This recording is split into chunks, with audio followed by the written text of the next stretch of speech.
Do you believe that this is endangering, that this situation is still dangerous for law enforcement officers? Because an NYPD detective, former today, said he believes that officers may be afraid to immediately react the way they're supposed to right now. And he points to that as justifying, as explaining the fact that the number of law enforcement officers shot to death in the line of duty rose more than 50% in 2014. Sure, we're at a tipping point with the American law enforcement officer. You know, we have to live in a state of hypervigilance, and we know that. We know we operate in a very dangerous situation every time we put this uniform on.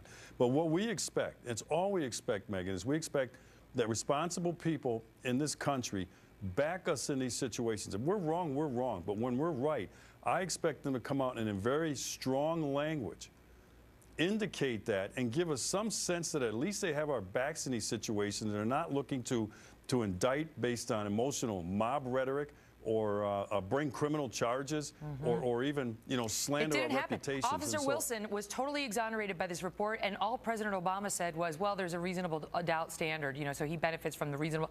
It's like, but his own DOJ's report totally exonerates the officer. All of the investigators found Officer Wilson's account credible, and the accounts of the witnesses against him not credible and not matching up with the forensics or the evidence. And yet he was not quite as forceful in addressing that as he otherwise could have been. I got to leave it at that. Great to see you, Sheriff. Thanks so much for being here. Or being black, but like I say, I think it's a day late and a dollar short for Eric Holder.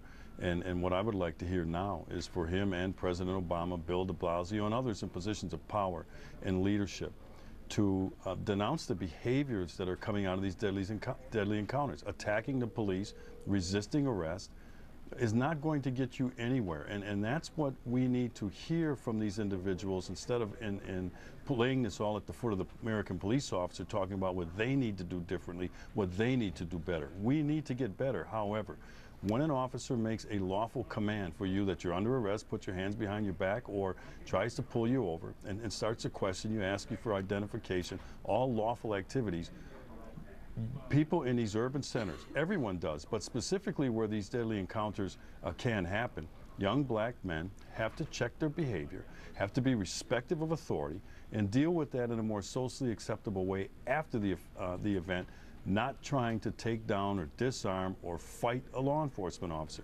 You are headed to a very dark place when that happens, and things are not going to work out well for you. Sheriff, thank you very much. Good seeing you again. I appreciate it. Thank you.